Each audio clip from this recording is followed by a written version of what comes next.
pupunta natin ngayon ang bagong acquired ng Rapid Tulfo in Action Foundation na isang mobile clinic.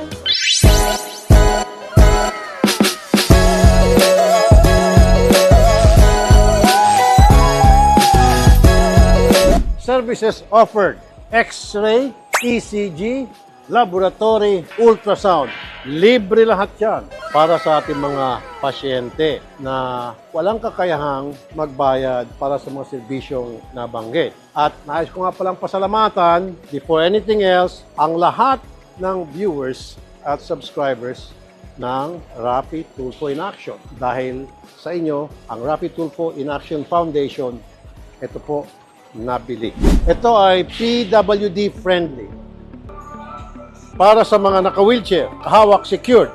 Okay? Oh.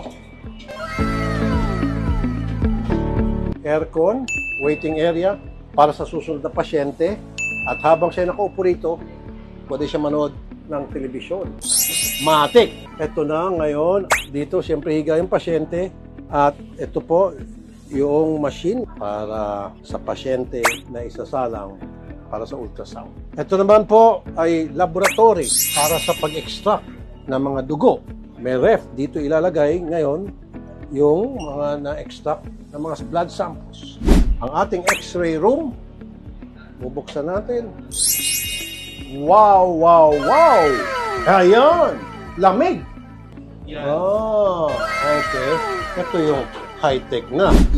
Hindi na po kailangan bumalik ng pasyente natin ng 2 days, 6 hours, 3 days kasi pagkalabas lang po nila ng X-ray, yung kanilang X-ray ay agad na po natin Yung result. Yung result po, DR na po ang gamit natin. So yung result agad-agad, lalabas na rito. Ang bilis naman. Doon sa mga nag-aabang, medyo mainit o maambon-ambon, pwede naman sumilong dito. Oh, diba? At meron kaming isa pang project, abangan, yun po ay ambulansya naman. Hindi galing to sa PCSO ha. Mamaya, iba dyan. Walang PCSO money na involved here. At syempre, walang pera ng gobyerno ang nagamit para ito po ay mabili. Rapid Tulfo in Action Foundation. Syempre, pag tayo po ay gagawa ng medical mission, kukuha po tayo ng mga doktor, ng mga volunteers. Kompleto Ricados. Para sila po ang mag-asikaso, with nurse pa rin yan, mga lab technician, sa mga pipilang pasyente, sila po ang magbibigay ng adviso, magda-diagnose, at magre-reseta na rin ng mga gamot. Siyempre, i-reseta na gamot, sinong bibili?